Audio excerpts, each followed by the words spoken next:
Sajak Pertemuan Mahasiswa, karya W.S. Rendra. Matahari terbit pagi ini, mencium bau orok di kaki langit, melihat kali coklat menjalar ke lautan, dan mendengar dengung lebah di dalam hutan. Lalu kini ia 2 penggalah tingginya, dan ia menjadi saksi kita berkumpul di sini, memeriksa keadaan. Kita bertanya, kenapa maksud baik tidak selalu berguna? Kenapa maksud baik dan maksud baik bisa berlaga? Orang berkata, kami ada maksud baik, dan kita bertanya, maksud baik untuk siapa? Ya, ada yang jaya, ada yang terhina, ada yang bersenjata, ada yang terluka, ada yang duduk, ada yang diduduki, ada yang berlimpah, ada yang terkuras. Dan kita di sini bertanya, maksud baik saudara untuk siapa? Saudara berdiri di pihak yang mana? Kenapa maksud baik dilakukan, tetapi makin banyak petani kehilangan tanahnya? Tanah-tanah di gunung telah dimiliki orang-orang kota. Perkebunan yang luas hanya menguntungkan segolongan kecil saja. Alat-alat kemajuan yang diimpor tidak cocok untuk petani yang sempit tanahnya. Tentu kita bertanya, lantas maksud baik saudara untuk siapa? Sekarang matahari semakin tinggi, lalu akan bertahta juga di puncak kepala, dan di dalam udara yang panas kita juga bertanya, kita ini dididik untuk memihak yang mana? Ilmu-ilmu yang diajarkan di sini akan menjadi alat pembebasan ataukah alat penindasan? Sebentar lagi matahari akan tenggelam, malam akan tiba, cicak berbunyi di tembok dan rembulan berlayar. Tetapi pertanyaan kita tidak akan mereda. Akan hidup di dalam mimpi, akan tumbuh di kebun belakang, dan esok hari matahari akan terbit kembali. Sementara hari baru menjelma, pertanyaan-pertanyaan kita menjadi hutan atau masuk ke sungai, menjadi ombak di samudra. Di bawah matahari kita bertanya, ada yang menangis, ada yang mendera, ada yang habis, ada yang mengikis. Dan maksud baik kita berdiri di pihak yang mana? Jakarta, 1 Desember 1977. Jasa Pahlawan, karya Rina Kozima. Di medan pertempuran yang penuh debu, pahlawan berdiri tegak tanpa ragu, menggenggam senjata demi tanah air, berkorban jiwa untuk negeri tercinta tak kenal lelah. Mereka yang tak pernah mengharap pamrih, berkorban demi masa depan anak cucu.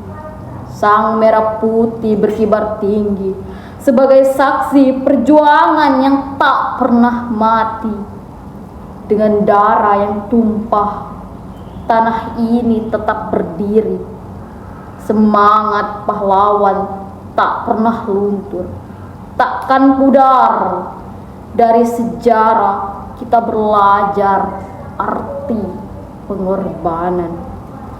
Mereka yang memberi hidup untuk kemerdekaan Kini kita yang menghirup udara bebas harus menjaga amanah mereka, karena pahlawan sejati tak hanya dikenal di medan perang, tapi juga di hati yang terus menjaga tanah air yang penuh berkah ini.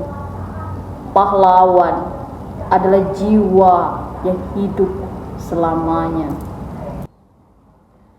Mata Luka Sengkon Karta, karya Peri Sandi. Mata luka Sengkon Karta, serupa Mas Kumambang, pupuh mengantarkan wejangan hidup. Kecapi dalam suara sunyi menyendiri, pupuh dan kecapi membalut nyeri, menyatu dalam suara genting. Terluka, melukai, luka-luka menganga akibat ulah manusia. Terengah-engah dalam tabung dan selang, aku seorang petani Bojong Sari menghidupi mimpi dari padi yang ditanam sendiri. Kesederhanaan panutan hidup dapat untung dilipat dan ditabung. 1974. Tanah air yang kucinta berumur 29 tahun. Waktu yang muda bagi berdirinya sebuah negara. Lambang Garuda, dasarnya Pancasila, Undang-Undang 45, merajut banyak peristiwa. Peralihan kepemimpinan yang mendesak, Bung Karno diganti Pak Harto dengan dalih keamanan negara. Pembantaian 6 jenderal 1 perwira, 6 jam dalam 1 malam mati di lubang tak berguna. Tak ada dalam perang Mahabharata, bahkan di sejarah dunia. Hanya di sejarah Indonesia. Pemusnahan golongan kiri, PKI wajib mati. Pemimpin otoriter Pelita, rencana pembangunan 5 tahun bisa jadi rencana pembantaian 5 tahun. Di tahun-tahun berikutnya, Kudapati penembak misterius. Tak ada salah apalagi benar, tak ada hukum negara, pembantaian di mana-mana. Diburu sampai dor di mulut, dor di kepala, diikat tali, dikapani karung. Penguasa punya tahta yang tidak ada bisa diada-ada. Aku lah Sengkon yang sakit, berusaha mengenang setiap luka di dada, di punggung, di batuk yang berlapis tuberkulosis. Malam Jumat 21 November 1974. Setiap malam Jumat, Yasin dilantunkan dengan hikmat. Bintang-bintang berzikir di kedipannya. Suara-suara bintang melengkingkan pujian untuk Tuhan. Istriku masih mengenakan mukena, mengambilkan minum di dapur. Di kejauhan terdengar warga desa gaduh. Ya, adili saja si keluarga rampok itu. Usir saja dari kampung ini. Bakar saja rumahnya. Betul. Di lubang bilik ada banyak obor dan petombrak menyala. Teriakan tegas, "Saudara Sengkon, saudara sudah dikepung ABRI. Kalau mau selamat, menyerahlah. Saudara sudah tidak bisa kabur." Istriku kaget. "Kok kamu, Kang?" Kebingungan. "Demi Allah, saya tidak berbuat jahat." Masih dalam suara yang sama. "Kalau saudara tidak keluar, dalam hitungan 3 kami akan mengeluarkan tembakan peringatan. 1, 2, ting!" Secepat yang ku bisa, di pintu ratusan warga mulai melompat sempah serapah. Anjing, babi, bagong, tai, sampah, segalanya ada di mulut warga. Kata-kata tak mewakili peri kemanusiaan. Warga desa bengis seperti serigala. Tak ada rasa kasihan. Dari batu sampai bambu, dari golok sampai balok, diacung-acungkan ke arahku serempak berkata, Allahu Akbar. Batu, bambu, dan balok berterbangan ke arahku. Saudara-saudara sekalian, tolong hentikan, biarkan pengadilan yang memutuskan hukuman. Aku masih diselimuti kebingungan, disambut razia seluruh badan. Kepalaku ditodong senjata laras panjang, mendekati puluhan ABRI dan polisi.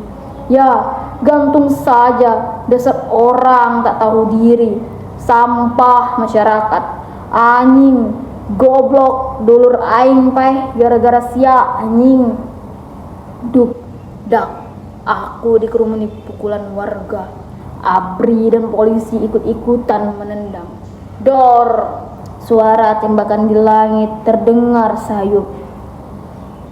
Aku terkapar di tanah. Seorang ABRI mengusurku darah dan becek tanah bercampur di tubuh. Aku dilemparkan ke atas bak mobil, kondisi antara sadar atau tidak. Selang kejadian, sosok tubuh lemparkan lagi ke atas bak mobil. Kuperlihatkan wajah yang penuh luka itu. Karta, kami ditangkap dengan tuduhan perampokan dan pembunuhan.